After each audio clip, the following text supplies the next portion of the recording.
Coucou tout le monde, je vous souhaite la bienvenue sur ma chaîne pour ce deuxième épisode du talent n'existe pas.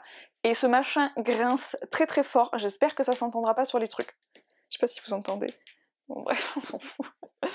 Donc je disais quoi? Oui, le talent n'existe pas. Donc aujourd'hui, on reprend sur les formes organiques, on va un peu compléter ce qu'on a dit sur le premier épisode.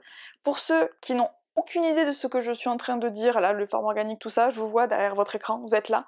C'est normal, ça veut dire que vous n'avez pas vu ma première vidéo. Du coup, si vous voulez comprendre, je vous laisse le lien ici. N'hésitez pas à aller jeter un coup d'œil. J'explique le principe de cette vidéo, donc le talent n'existe pas, qu'est-ce que c'est. J'explique ce que c'est les formes organiques. Je révèle les secrets les plus mystérieux sur les formes organiques. Si, je vous jure. Quoi, vous me croyez pas? Alors là, je comprends pas. Vous me croyez pas?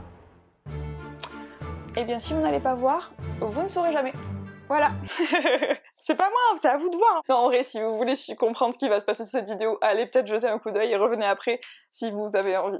Ah oui, et aussi, tant que j'y pense, j'ai un Instagram, pour ceux qui ne le savaient pas, donc je vous laisse le lien dans la description. Si vous voulez aller jeter un coup d'œil, il y aura peut-être des choses en avant-première. En tout cas, j'essaie de poster régulièrement. Et si jamais, n'hésitez pas à faire un petit détour, il y a un petit bouton, où vous allez voir, il est rouge. Promis, il fait pas peur, il y a écrit s'abonner dessus. Vous cliquez, clic. Et comme ça, vous aurez toutes mes prochaines vidéos. Vous allez voir, c'est trop bien. Bon, en gros, vous faites ce que vous voulez, mais voilà, vous savez. Allez, revenons à notre sujet. Donc aujourd'hui, on va compléter un peu ce qu'on a vu sur le premier épisode. J'espère que vous avez eu l'occasion de vous entraîner un petit peu, de vous faire la main sur ces petites formes organiques, que vous avez pris un peu de plaisir. Donc là, en gros, on continue sur ce qu'on a déjà vu, et on va faire en sorte de les rendre un peu plus sexy, un peu plus complexes. Elles sont déjà très belles, mais vous allez voir, ça va être encore mieux. Aujourd'hui, très officiellement, nous allons pomponner les formes organiques. Voilà, c'est dit, comme ça vous savez, pomponnage. Donc c'est parti. Les formes organiques, le retour.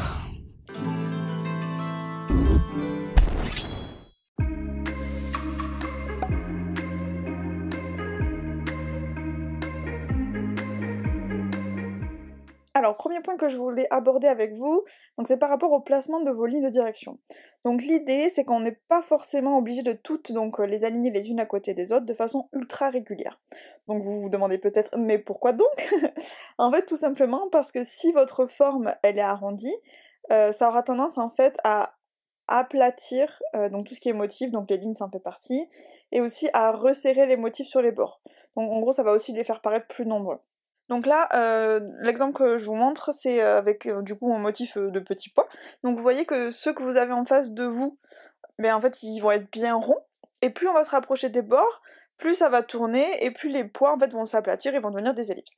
Donc là c'est un peu la même chose, donc pour donner un aspect plus rond à notre forme, on va rapprocher les lignes des bords, et en plus c'est plus dynamique, donc du coup on est au top.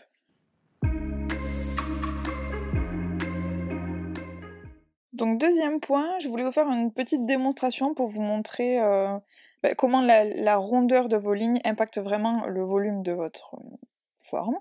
Donc sur la première version, j'ai mis, comme on a vu dans le premier épisode, avec des ellipses bien rondes, donc ça vous fait on dirait une petite olive, voilà, c'est bien rond.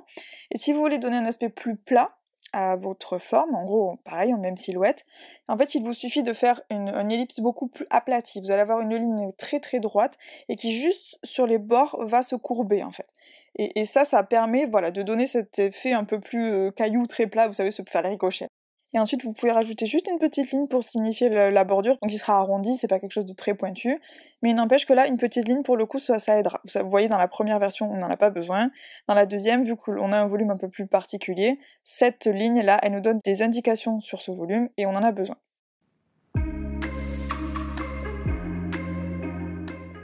Ensuite, l'idée c'est de venir épaissir un peu le contour de votre forme.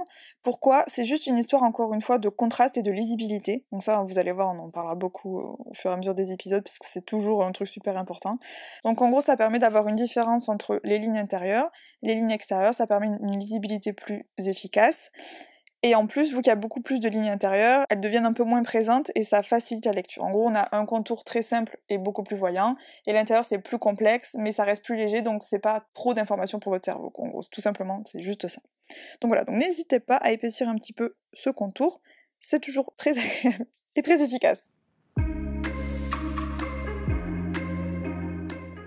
Vient ensuite un point assez important, donc j'ai pas précisé dans la première vidéo parce que ça allait faire beaucoup, mais vraiment celui-là fait partie des choses, il vaut mieux retenir ça plutôt que d'autres trucs, on va dire.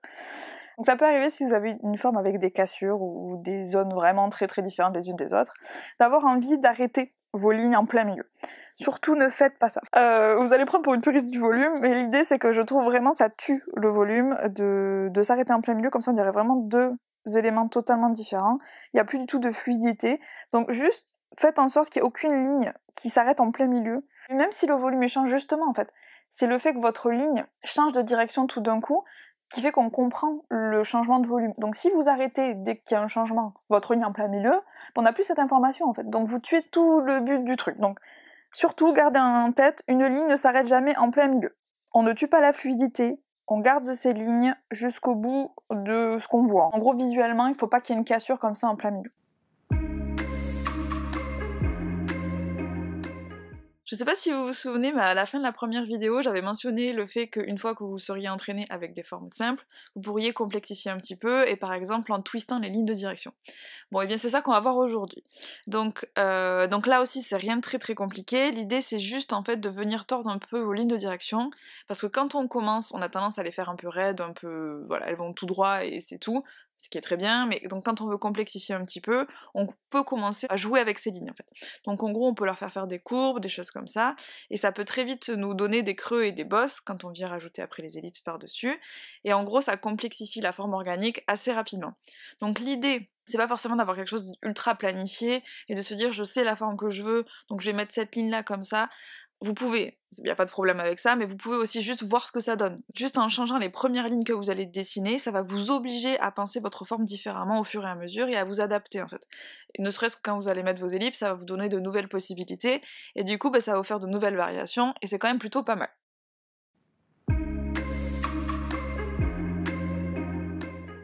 Et maintenant, c'est le tour du donut. Alors là, l'idée, c'est de voir comment on gère en fait ce genre de forme pour ensuite l'intégrer dans vos formes organiques. Si vous voulez faire un petit trou dedans ou un petit truc comme ça peut être toujours intéressant à savoir. Donc ce qu'il faut garder en tête avec ce genre de forme, c'est qu'en fait c'est une sorte de tube refermé sur lui-même. Du coup à l'intérieur, un tube c'est rond, donc ça va être tout plein de petites ellipses. En fait c'est des milliards de petites ellipses collées les unes à côté des autres, donc nous on va pas en dessiner des milliards, ça sert à rien. On va en sélectionner quelques-unes bien placées pour qu'on comprenne. Donc en gros, vous n'avez plus qu'à gérer la perspective des ellipses, selon où elles se situent par rapport à vous, comment elles vont être, est-ce qu'elles sont bien rondes, est-ce qu'elles sont est-ce que c'est juste une ligne, ce genre de choses. Et puis voilà, vous pouvez aussi avoir le devant du donut un peu plus grand que l'arrière, donc ça ce serait pour accentuer la perspective. Et puis voilà, là ça c'est un donut vu de dessus, ça donnera quelque chose comme ça. Et voilà pour les donuts.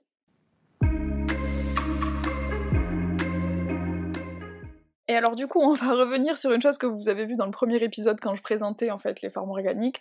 Je vous avais dit que c'était utilisé pour tout ce qui était dans la nature. L'utilité que vous allez en avoir dans la vie réelle, ce sera plus pour ce genre de choses.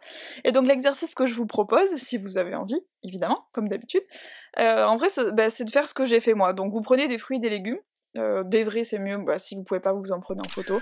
Prenez-en des bizarres, prenez pas des trucs ultra parfaits, vous savez les machins... OGM bidule là, où tout est aligné, tout est nickel, on dirait même plus des fruits, des légumes. Prenez-en des bizarres, prenez-en des abîmés, et essayez de voir en fait comment avec une grille vous pouvez retransmettre ce côté-là organique en fait. Et cet exercice, vraiment, le but quand je le donne à mes élèves, c'est vraiment de leur faire comprendre que c'est pas parfait en fait. Et que c'est grâce à cette grille un peu moelleuse, on va dire, que vous allez réussir à retranscrire ce côté un peu réaliste. Donc vraiment le côté, une carotte c'est pas droit, c'est pas juste un cône en volume. C'est vraiment, il y a des creux, il y a des bosses, et l'idée c'est d'exagérer un peu ça, alors pas trop non plus, pour rester réaliste, mais un tout petit peu pour leur donner un côté un peu plus moelleux, et du coup ça donnera le côté plus réaliste. Donc ça c'est un peu le but de cet exercice, c'est de chercher un peu l'imperfection, et d'appliquer aussi sur des choses réelles. Donc voilà, n'hésitez pas à tester ça aussi si vous avez envie. Et voilà, c'est tout pour aujourd'hui, j'espère que vous avez apprécié, que ça vous a appris d'autres choses, j'espère que vous vous sentez un peu plus expert en la matière, que vous allez devenir ultra fort, ultra calé en forme organique, en tout cas c'est ce que je vous souhaite. Donc je vais bientôt revenir avec d'autres vidéos pour ce format, on va changer un peu de sujet, on va pas passer notre vie sur les formes organiques. Ne vous inquiétez pas, on devrait ratisser assez large, donc il devrait y en avoir pour tous les goûts, donc restez éveillés, si jamais il y a d'autres vidéos qui sortent, restez dans le coin. Bon et voilà, on a fait le tour, donc je vous souhaite une belle vie, je sais pas quoi vous souhaitez, donc on va dire qu'une belle vie ça marche avec tout, donc je vous souhaite une belle vie, et surtout n'oubliez pas, amusez-vous, dessinez, et on se voit très vite. Au revoir.